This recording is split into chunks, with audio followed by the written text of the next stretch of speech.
सर्दियों का मौसम है। पूरे उत्तर भारत में शीतलहर का प्रकोप जारी है। मौसम विभाग का कहना है कि आगे टेम्परेचर और डाउन हो सकता है और ऐसे में अपने आप को ठंड से बचाने के लिए बहुत सारे होम अप्लायंसेस हम और आप खरीदते हैं। दिल्ली में जिस तरीके से टेम्परेचर गिर रहा है और उससे उसके चक्कर में पोल्यूशन भी बढ़ता जा रहा है, इसके लिए आपको हर घर में एक प्योरीफायर ज़रूर दिखता है। हमारे साथ खास बातचीत के लिए हैं बीआईएस से चित्रा गुप्ता। मैडम, आपसे जानना चाहेंगे कि अगर हम आप मौसम से के इस बदलाव से अपने आप को बचाने के लिए, पोल्यूशन से बचाने के लिए अगर एक प्योरीफायर खरीदते हैं, एयर प्योरीफायर, तो हमें क्या बातें हैं जो कि देखनी चाहिए और क्या देखकर हमको लगेगा कि हमने एक जेन्युइन प्रोडक्ट लिया है? अमरीश, ये तुमने बहुत अच्छा प्रश्न किया है। एयर प्यूरीफायर के लिए बीआईएस ने एक स्टैंडर्ड बनाया है, आईएस 17531। ये स्टैंडर्ड बताता है कि आपको प्यूरीफायर किस तरीके का, कौन सा लेना चाहिए जो आपके घर के लिए, आपके कमरे के साइज़ के लिए बिल्कुल सही है। तो इस स्टैंडर्ड में हमने 4 तरीके के एयर प्यूरीफायर्स हैं जो मार्केट में अगर कंज्यूमर जाएगा तो उसको समझने में आसानी रहे। एक होता है फ्लोर टाइप, एक होता है टेबल पे रखने वाला, एक होता है वॉल माउंटेड कि आपने वॉल पे उसको कहीं पे भी फिक्स कर दिया, और एक होता है मल्टीपर्पज़ कि आपको जहाँ मन किया टेबल पे रखना है, कमरे में रखना है, पोर्टेबल टाइप। वो उस तरीके का पोर्टेबल तो सारे बाकी 3 है एक्सेप्ट द वॉल माउंटेड। बाकी 3 तो हमारे पोर्टेबल ही हैं, लेकिन कहाँ रखना है, कैसे यूज़ करना है, तो वो मल्टीपल उसका साइज़ डायमेंशन इस तरीके की होती है कि आप उसको ज़मीन में भी रखो, टेबल पे भी रखो, दोनों तरीके से यूज़ कर सकते हैं। सो वो आप पहले आपको चूज़ करना होता है। जो इसमें सबसे बड़ी चीज़ होती है, और इसमें एक क्लासिफिकेशन वो भी होती है कि एक तो सिर्फ एयर प्यूरीफायर, मतलब उसमें फ़िल्टर लगे हैं जो आपकी एयर को प्यूरिफाई करते जाएंगे। दूसरे होते हैं, सर्दियों का मौसम है तो किसी को अगर हीटिंग चाहिए साथ में, तो उसमें आपका हीटिंग एलिमेंट भी होता है, आपको कमरे को वो गर्म भी कर देगा। गर्मियों का मौसम है, आपको ठंडा चाहिए, तो उसमें एसी का प्रोविज़न भी होता है। कुछ होते हैं जहाँ पे अगर आप बॉम्बे वगैरह का मौसम देखिए, अगर वहाँ पे ह्यूमिडिटी ज़्यादा है, तो एयर प्यूरीफायर्स के अंदर हमने ड्यू ह्यूमिडिफायर का भी प्रोविज़न दिया हुआ है। जो बहुत गर्म इलाके हैं वहाँ पे अगर ह्यूमिडिटी कम है तो ह्यूमिडिफायर। सो डिफरेंट कॉम्बिनेशंस के इस तरीके के एयर प्यूरीफायर्स मार्केट में अवेलेबल होते हैं। तो मतलब अपनी आपको ज़रूरत के हिसाब से आप अपनी उसको ज़रूरत के हिसाब से आप चूज़ कर सकते हैं। अब कमरे के हिसाब, साइज़ के हिसाब से आप चूज़ कर सकते हैं कि कौन सा एयर प्यूरीफायर आपके रूम के लिए सूटेबल है। इन सब की रिक्वायरमेंट, रूम साइज़ और एयर प्यूरीफायर का साइज़, डायमेंशन, उसकी प्यूरिफिकेशन लेवल क्या होनी चाहिए, ये आईएस 17531 में बहुत क्लियरली दी हुई है। जब एक कंज्यूमर मार्केट में खरीदने जा रहा है तो सबसे पहले उसको क्या चाहिए, उसको क्लीन एयर मिलनी चाहिए। सो स्टैंडर्ड में रिक्वायरमेंट स्पेसिफाइड है क्लीन एयर डिलीवरी रेट, मतलब कितनी हवा वो कितनी फास्ट रेट पे प्यूरिफाई करेगा, वो डिफाइंड होती है और हर एयर प्यूरीफायर के ऊपर वो लिखी होगी। दूसरी चीज़ है, हर कंज्यूमर ये चाहता है कि उसकी power efficiency, energy efficiency, power consumption कम होनी चाहिए। एनर्जी एफिशिएंसी हाई होनी चाहिए, पावर कंजम्पशन कम होनी चाहिए। सो ये चीज़ें भी उस पर लिखी होती हैं जो हमारे स्टैंडर्ड के हिसाब से होनी चाहिए। चौथी चीज़ होती है नॉइज़। जब फिल्टर चलेगा, पंखा सारा टाइम चलेगा तो नॉइज़ भी करेगा। So that noise is also defined which is dependent on the clean air delivery rate. अगर आपका क्लीन एयर डिलीवरी रेट ज़्यादा है तो नॉइज़ भी थोड़ी ज़्यादा होगी। And everything you can manage, उसमें सिस्टम होता है, आप एडजस्ट कर सकते हैं, एडजस्टेबल स्विचेस होते हैं।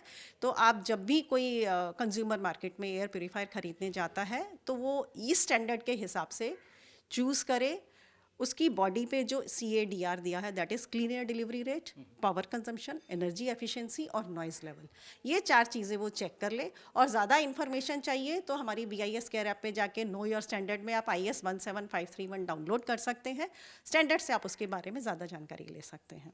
हम ये तो पहचान होगी, लेकिन कई बार हमने सोशल मीडिया पे कुछ वीडियोस भी देखी हैं, कई लोगों की शिकायत भी है कि हर फ़िल्टर लगभग एक जैसा ही है, उसमें कागज़ के 2 पन्ने डाल दिए हैं और उसको ही कहते हैं और उसी हिसाब से उसके रेट बढ़ा दिए नहीं, जाते हैं। ऐसा नहीं है, ऐसा नहीं है। इसमें प्यूरिफिकेशन सिस्टम हमारे अगर देखें तो हर एक में 3-4 तरीके के हमारे प्यूरिफिकेशन सिस्टम होते हैं।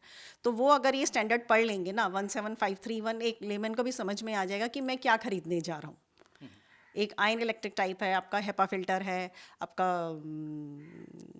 इलेक्ट्रिक प्यूरिफिकेशन सिस्टम से आपका फ़िल्टर लगे हुए हैं, तो उनमें से आप कौन सा फ़िल्टर ले रहे हो, ये सारी इन्फॉर्मेशन लेबल पे दी होती है प्यूरीफायर के। तो आप जब भी जाते हैं आप सेल्समैन से पूछ सकते हैं कि हमें ये चीज़ें वेरीफाई करा दीजिए। और मैम, जिस तरीके से हम देख रहे हैं, हवा तो ख़राब थी, हवा के लिए आपने प्योरीफायर के स्टैंडर्ड्स बता दिए, लेकिन सर्दियाँ लगातार बढ़ रही हैं, इसके लिए हमको रूम हीटर्स की रिक्वायरमेंट है, गीज़र्स की रिक्वायरमेंट है। इनके लिए भी क्या कोई स्टैंडर्ड्स हैं? इनके लिए भी क्या जो मानक डिफाइंड है, या अगर हम खरीदने जाते हैं तो क्या देखें? हाँ, अब सर्दियों में आपको गीज़र भी चाहिए और हीटर भी चाहिए, तो गीज़र के लिए भी हमारे स्टैंडर्ड्स हैं। और ये मेरे को बताते हुए खुशी है कि मार्केट में जो भी गीज़र मिलेगा या हीटर मिलेगा उसके ऊपर आईएसआई मार्क होना मैंडेटरी है। सरकार ने कॉमन कंज्यूमर के सेफ्टी के लिए इन स्टैंडर्ड्स को मैंडेटरी कर दिया है। सो इसमें जो सेफ्टी और परफॉर्मेंस पैरामीटर्स हैं उनके लिए हमारे स्टैंडर्ड्स हैं। एक IS 302 पार्ट 1 है, जो general requirements of safety for all electrical appliances होता है, और प्रोडक्ट स्पेसिफिक सेफ्टी रिक्वायरमेंट्स भी होते हैं, वो IS 302 के डिफरेंट पार्ट्स में दिए होते हैं। गीज़र के लिए हमारा जो परफॉर्मेंस स्टैंडर्ड्स का रिक्वायरमेंट मिलेगा वो हमारा IS 2082 में मिलेंगे। अब गीज़र भी हमारे आप देखें तो दो तरीके के तो हैं, एक इंस्टेंट गीज़र होता है और एक स्टोरेज वाटर हीटर होता है। ठीक है, दोनों के हमारे स्टैंडर्ड अलग अलग है क्योंकि दोनों के हमारे पैरामीटर्स परफॉर्मेंस के अलग अलग होते हैं।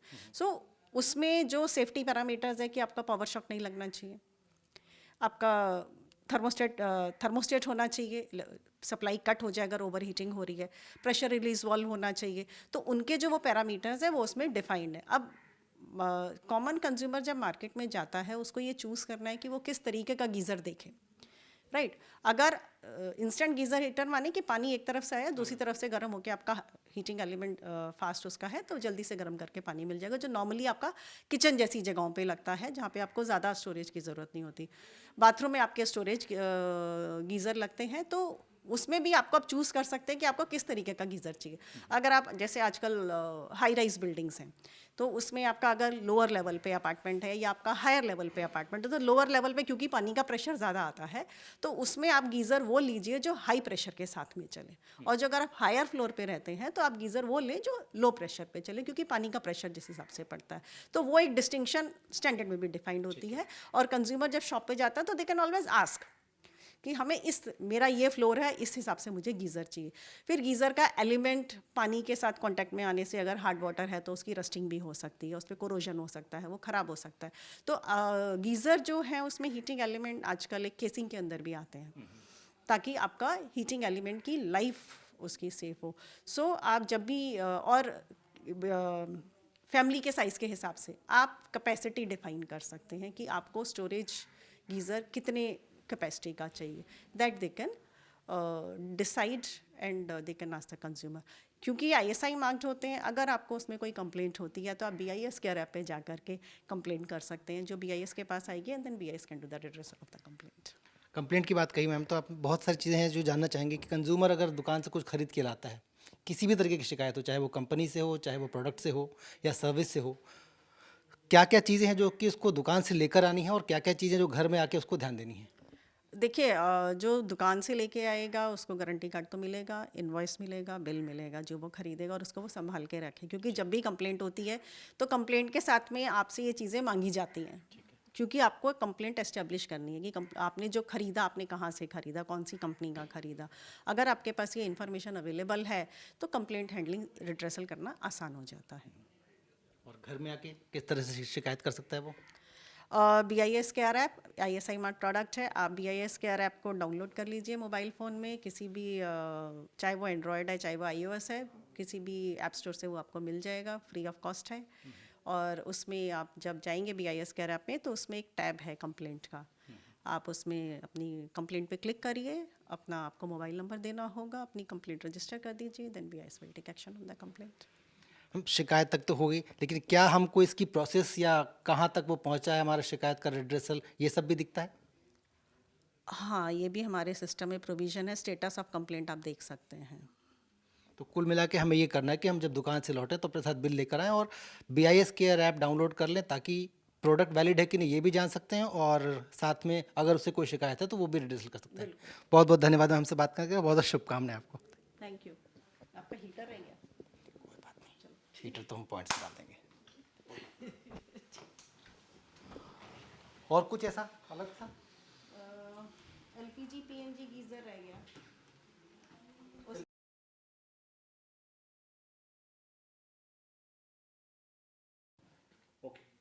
सर्दियों का मौसम है और आप अब गीज़र खरीदने जाएंगे मार्केट में, तो जिस तरीके के गीज़र अवेलेबल है, एक तो आपके इलेक्ट्रिकल गीज़र्स अवेलेबल हैं जो कि इंस्टेंटेनियस और स्टोरेज दोनों तरीके के होते हैं। उसके अलावा हमारे मार्केट में geysers with LPG use and geysers with PNG use भी आते हैं, जो कि वो भी इंस्टेंटेनियस गीज़र ही होते हैं।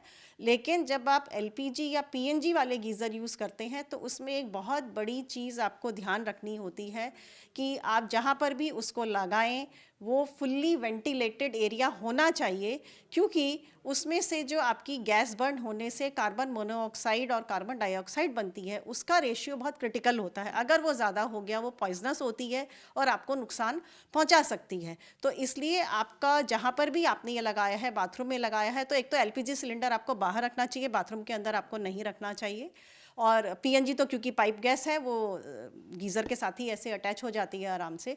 लेकिन इस चीज़ का ध्यान रखना बहुत ज़रूरी है कि वो आपका फुल्ली वेंटिलेटेड एरिया में रहना चाहिए। इलेक्ट्रिकल गीज़र के लिए भी आपको ये ध्यान रखना है कि आईएसआई मार्क जो आपका पीएनजी और एलपीजी गीज़र्स हैं वो भी आईएसआई मार्क, ये सब मैंडेटरी से उसमें आते हैं। तो आप जब खरीदने जाएं तो आईएसआई मार्क गीज़र्स के ऊपर किसी भी तरीके का हो अवश्य देखिए, और उसकी वैलिडिटी चेक करने के लिए आप BIS केयर ऐप को डाउनलोड करिए। BIS केयर ऐप आपको iOS और एंड्रॉयड दोनों फ़ोन पे किसी भी ऐप स्टोर से आप डाउनलोड कर सकते हैं।